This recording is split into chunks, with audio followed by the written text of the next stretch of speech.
제가 예전에 수년 동안 직장 생활을 하는 동안에 신대원에 가는 문제를 놓고 기도하는 시간들이 있었습니다.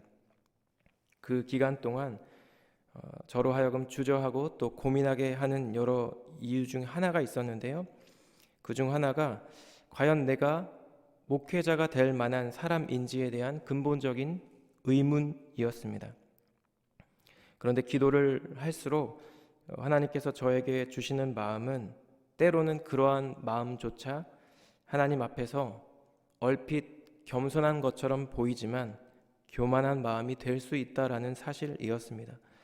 왜냐하면 이것을 자칫 잘못 생각하면 내가 무언가 할 만한 사람이기에, 자격이 있는 사람이기에 목회자와 사역자로 선다는 생각을 할 수 있는 그런 여지를 주기 때문입니다.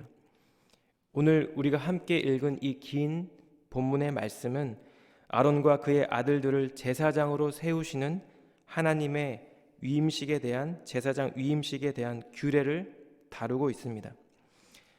아론과 그의 아들들은 어떻게 제사장이 될 수 있었을까요?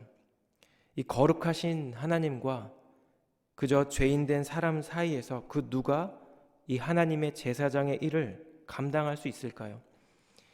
우리의 생각으로는 도저히 이해할 수 없지만 하나님께서는 아론과 그의 아들들을 선택하셨고 이 위임식을 통해 그들의 죄를 씻으시며 그들을 거룩하게 구별하심으로 비록 그들이 인간임에도 불구하고 그들이 거룩한 제사장의 직분을 감당하기 원하셨다라는 것입니다.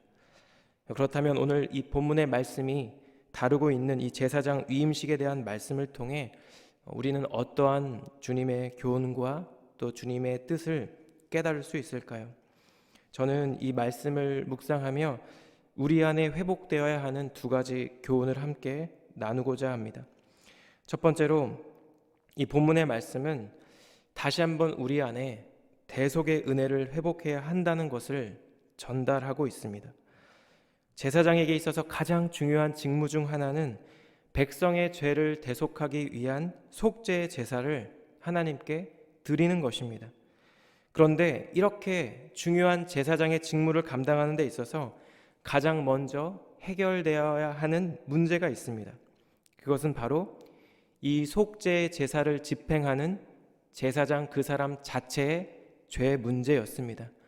왜냐하면 말씀드린 대로 제사장으로 부름받은 아론과 그 아들들조차 어쩔 수 없는 죄인된 인간이었기 때문입니다. 이렇게 제사장의 직분을 위임하는 이 위임식의 가장 큰 목적 중 하나는 바로 거룩함의 회복을 통해 제사장을 구별하여 세우는 것이었습니다. 이 위임식을 위해서 두 종류의 가축이 사용되는데요. 우리 본문 10절과 11절 말씀입니다. 너는 숫송아지를 회막 앞으로 끌어오고 아론과 그의 아들들은 그 송아지 머리에 안수할지며 너는 회막문 여호와 앞에서 그 송아지를 잡고 15절 말씀인데요. 너는 또 순양 한 마리를 끌어오고 아론과 그의 아들들은 그 순양의 머리 위에 안수할지며. 이 숫송아지와 순양을 잡기 전에 먼저 행하는 것이 있었습니다. 그것은 아론과 그의 아들들이 이 송아지와 순양의 머리에 안수를 하는 것이었습니다. 제물에 안수를 하는 이유는 아론과 그의 아들들의 죄를 짐승에게 전가시킴으로 그들의 죄값을 그 짐승의 피와 죽음을 통해 대신 치르게 하기 위함이었습니다. 저는 어린 시절 방학이 되면, 여름 방학이 되면 이 가족들과 함께 전라북도 무주 산속에 있는 우리 이모님 댁을 방문한 일이 종종 있었습니다. 이 가족 모임으로 1년에 한 번 정도 진행되는 이 모임에서 아주 중요한 일 중에 하나는 모임에 참석한 이 친지 어른들을 대접하기 위해 기르던 가축을 잡아서 음식을 해먹는 일이었습니다. 어느 해 어느 날에 까만 염소를 잡게 되었는데요. 그저 어린 아이였던 저에게 그때 광경이 얼마나 인상적이었는지, 사실 30년 가까이 세월이 흘렀는데도 그때의 그 기억이 잔상이 지금도 떠오르곤 합니다. 그렇게 귀여워했던 염소를 어른들이 잡아서 모든 피를 쏟고 털을 뽑고 각을 뜨는 것을 지켜보며 염소가 너무 불쌍하다라고 생각하면서도 다음날 아침 아무렇지도 않게 그 염소 고기를 맛있게 먹었던 기억이 납니다. 어쩌면 제가 이렇게 꽤나 담담했던 이유는 죽임 당하는 그 염소가 너무나 불쌍해 보이기는 했지만 그 염소가 나를 대신해 죽은 것이 아니기 때문이었을 것입니다. 본문 12절에서 14절의 말씀은 이 숫송아지를 통한 속죄 제사를 더 구체적으로 설명하고 있는데요. 그 피를 내 손가락으로 제단 뿔들에 바르고 그 피 전부를 제단 밑에 쏟을지며 내장에 덮인 모든 기름과 간 위에 있는 커플과 두 콩팥과 그 위에 기름을 가져다가 제단 위에 불사르고 그 숫소의 고기와 가죽과 똥을 진 밖에서 불사르라. 이는 속죄 제니라. 숫송아지는 이렇게 모든 피를 쏟았고 모든 내장이 제단 위에서 불살라졌으며 고기와 가죽과 똥이 진 밖에서 불살라짐으로 속죄제의 제물이 되었습니다. 그리고 순양 역시 16절에서 18절 말씀과 같이 피를 쏟고 모든 부위가 날카로운 칼로 각이 떠졌으며 제단 위에서 불살라짐으로 여호와께 드려지는 번제로 사용이 되었습니다. 그렇다면 이 숫송아지와 순양의 희생을 통해 진행되는 이 제사장 위임식의 광경을 지켜보며 아론과 그의 아들들의 마음은 어떠했을까요? 그들은 어떤 생각을 해야 했을까요?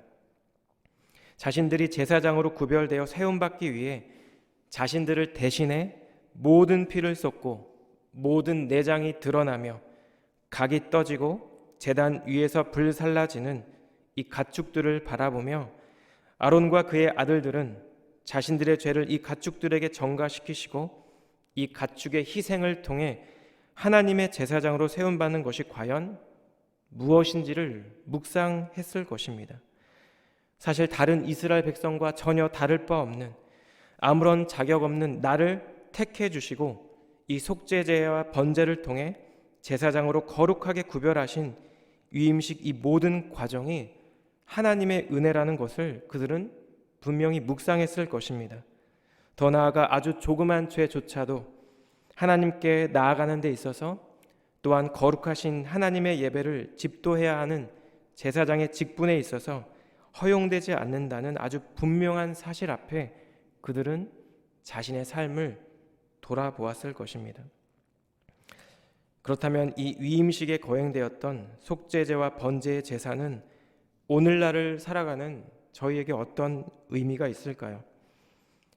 숫송아지와 순양의 자신의 죄를 전가함으로 거룩한 제사장으로 거듭났던 아론과 그의 아들들처럼 예수님을 통한 이 구원의 은혜를 받은 저희 모두는 어떤 삶을 살아야 할까요? 저는 이 본문 이 부분의 말씀을 묵상하며 마태복음 18장에서 예수님께서 말씀하신 악한 종의 비유 이야기가 떠올랐습니다. 어떤 임금에게 1만 달란트 빚진 사람이 있었습니다. 당시 유대 온 땅이 로마에 바친 한 해의 세입금이 800달란트였다고 합니다. 그러니 1만 달란트는 천문학적인 액수에 해당하는 도저히 갚을 수 없는 빚이었을 것입니다. 이처럼 1만 달란트는 사실 사람으로서는 도저히 갚을 길이 없는 죄의 무게를 의미합니다. 그런데 너무나 놀랍게도 이 임금은 엎드려 절하며 다 갚겠다고 간절히 비는 그를 불쌍히 여겨주셨습니다. 그리고 아무런 대가 없이 그 모든 빚을 탕감해 주고 맙니다. 이 종은 감히 상상할 수 없는 은혜를 받게 된 것입니다. 그런데 그 종이 나가서 행한 일이 무엇입니까? 자기에게 100데나리온, 그저 오늘날로 따지면 $10,000 정도 되는 빚진 동료를 만나 그 빚을 갚을 것을 독촉하고 있는 것입니다. 그리고는 자신에게 애원하며 빚을 갚겠다고 엎드리는 그 사람을 이 사람은 옥에 가두고 맙니다. 여러분, 어떻게 1만 달란트 빚을 탕감받은 이 사람이 그저 그 액수에 비하면 없는 것과 마찬가지인 100데나리온 빚을 진 자신의 친구에게 이렇게 매몰차고 강팍하게 대할 수 있을까요? 하지만 예수님께서는 이것이 우리의 이웃을 그리고 타인을 용서하지 않는 우리의 마음이라는 사실을 우리에게 알려주고 있습니다. 예수님을 통해 그분의 한량없는 긍휼과 은혜와 사랑을 입은 저희 모두는 에베소서 4장 32절 말씀과 같이 서로 친절하며 불쌍히 여기며 하나님의 용서를 받은 자로 하나님께서 그리스도 안에서 우리를 용서하심과 같이 서로 용서해야 한다는 것입니다. 사랑하는 성도 여러분, 우리는 모두 하나님의 한량없는 은혜를 받은 너무나도 복된 사람들입니다. 오늘 저에게 이 아침에 주신 이 말씀을 묵상하며 우리 안에 다시 한번 우리를 긍휼히 여기시고 우리가 도저히 갚을 길 없는 구원의 은혜를 베풀어 주신 그 하나님에 대한 감사와 감격이 회복되는 이 아침 되기를 우리 예수님 이름으로 축복합니다.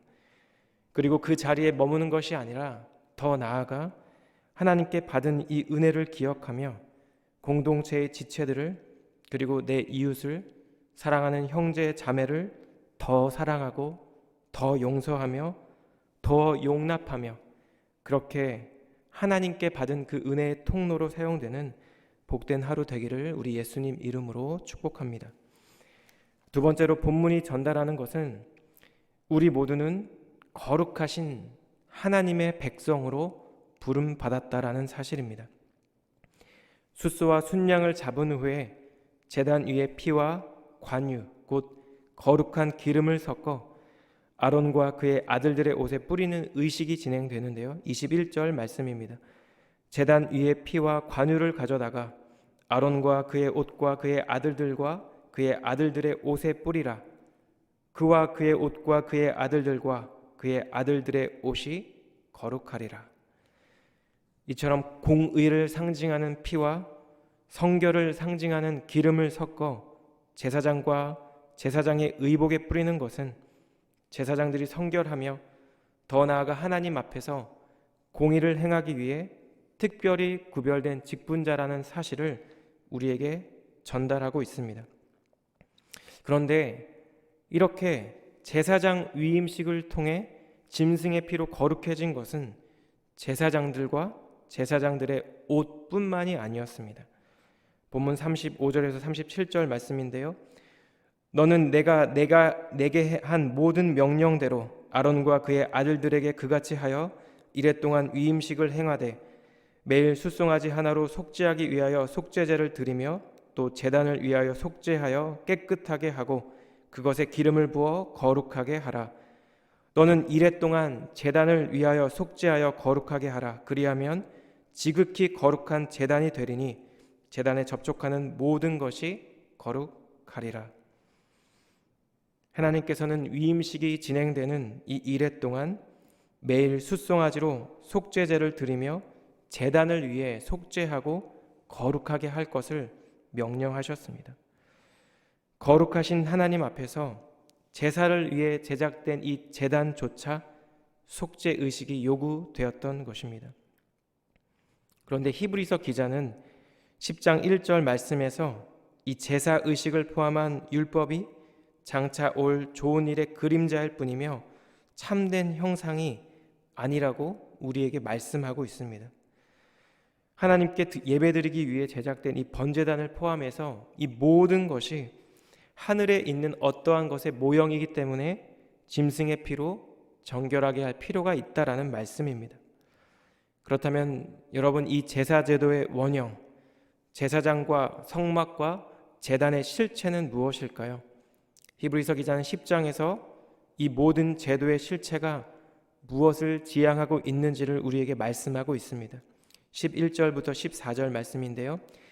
제사장마다 매일 서서 섬기며 자주 같은 제사를 드리되 이 제사는 언제나 죄를 없게 하지 못하거니와 오직 그리스도는 죄를 위하여 한 영원한 제사를 드리시고 하나님 우편에 앉으사 그 후에 자기 원수들을 자기 발등상이 되게 하실 때까지 기다리시나니 그가 거룩하게 된 자들을 한 번의 제사로 영원히 온전하게 하셨느니라. 이 구약의 제사 제도를 비롯해 율법이 지향했던 실체는 바로 예수님께서 십자가에서 죽으시고 다시 부활하심으로 완성하신 복음이라는 것입니다. 그 십자가 복음을 믿음으로 받아들인 저와 모든 성도님들은 그리스도 안에서 택하신 족속으로 왕같은 제사장으로 거룩한 나라로 그리고 그의 소유된 백성이 된 것입니다. 구약시대는 그저 희생 제물의 피로 거룩하게 구별된 제사장만이 거룩한 의복을 입고 거룩한 성물을 먹으며 거룩한 제단을 통해 하나님께 나아갈 수 있었지만 우리는 모든 죄를 위해 영원한 제사를 단 한 번 지내신 예수 그리스도의 피에 힘입어 하나님께 나아갈 담력을 얻게 되었다라는 것입니다. 그렇다면 하나님께서 이 제사장의 위임식을 포함해 구약의 제사제도와 모든 율법에 심어 놓으신 이 심오한 의미를 깨닫게 된 우리는 어떠한 삶을 살아야 할까요? 사도 바울은 믿음으로 그리스도와 연합하게 된 성도의 삶을 이렇게 선포한 바 있습니다. 갈라디아서 2장 20절인데요. 내가 그리스도와 함께 십자가에 못 박혔나니 그런즉 이제는 내가 사는 것이 아니요 오직 내 안에 그리스도께서 사시는 것이라. 이제 내가 육체 가운데 사는 것은 나를 사랑하사 나를 위하여 자기 자신을 버리신 하나님의 아들을 믿는 믿음 안에서 사는 것이라. 오늘날 우리는 더 이상 동물의 희생을 요구하는 제사를 드리지 않습니다. 하나님께 나아가기 위해 제사장을 세울 필요도 없고 우리가 직접 안수한 그 짐승을 죽일 필요도 없습니다. 하지만 오늘 이 본문의 말씀 가운데 하나님의 제사장을 세우기 위해 필요한 제사장 위임식의 근본 정신은 오늘날에도 동일합니다. 하나님께서는 오늘날에도 지금 이 시간에도 우리 안에 계신 그리스도를 힘입어 거룩함과 정결함으로 하나님 앞에 나올 것을 우리에게 말씀하고 있습니다. 오직 예수님께서 흘리신 그의 피에 힘입어 하나님의 성소에 들어갈 담력을 허락해 주셨다고 우리에게 말씀하고 계십니다. 이 세상 그 어떤 것도 그리스도 안에 있는 하나님의 사랑에서 우리를 끊을 수 없다고 지금 우리에게 말씀하고 있습니다. 그리고 주님께서는 그 사랑 안에서 우리를 거룩한 백성, 성도의 삶으로 우리를 부르고 계십니다.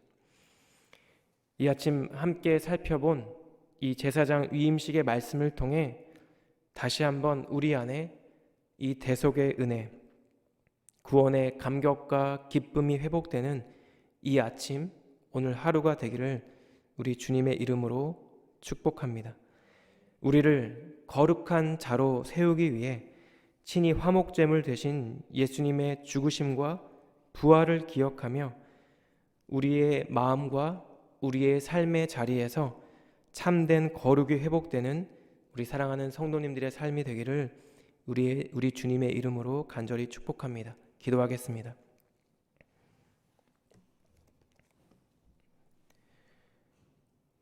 하나님, 오늘 하루도 예배의 자리에 말씀과 기도의 자리에 저희를 인도해 주심 감사드립니다. 하나님, 우리 모두에게 이미 허락해 주신 그 대속의 은혜에 대한 감사와 감격이 하나님 우리 안에 다시 한번 회복되기를 원합니다. 주님께 받은 그 사랑으로, 주님께 받은 그 은혜로 다른 사람을 섬기며 사랑하며 용서하고 용납하며 주님 허락해 주신 그 은혜와 사랑의 통로로 살아가기를 원합니다. 제사장을 거룩하게 구별하여 세우신 이 제사장 위임식을 통해 예수 그리스도의 피로 그분의 희생과 사랑으로 저희 모두를 거룩한 백성, 성도로 부르신 그 주님의 부르심을 기억하기를 원합니다. 하나님, 우리의 모든 허물과 죄와 연약함을 위해 십자가를 지신 그 주님을 기억하며 참된 감사와 참된 거룩이 우리 안에 우리의 삶의 자리에 온전히 회복될 수 있도록 하나님 저희 모두를 축복하여 주시옵소서. 하나님의 말씀을 통해 오늘 하루도 하나님께서 저희 각자에게 허락해 주신 삶의 자리에서 주님께서 베풀어 주신 은혜의 통로로 거룩한 자들로 하나님을 사랑하고 이웃을 사랑하는 오늘 하루의 삶이 될 수 있도록 하나님 저희 모두와 함께하여 주시옵소서. 그렇게 행하실 주님께 감사와 찬양을 올려드리며 존귀하신 예수님 이름으로 기도드렸습니다. 아멘.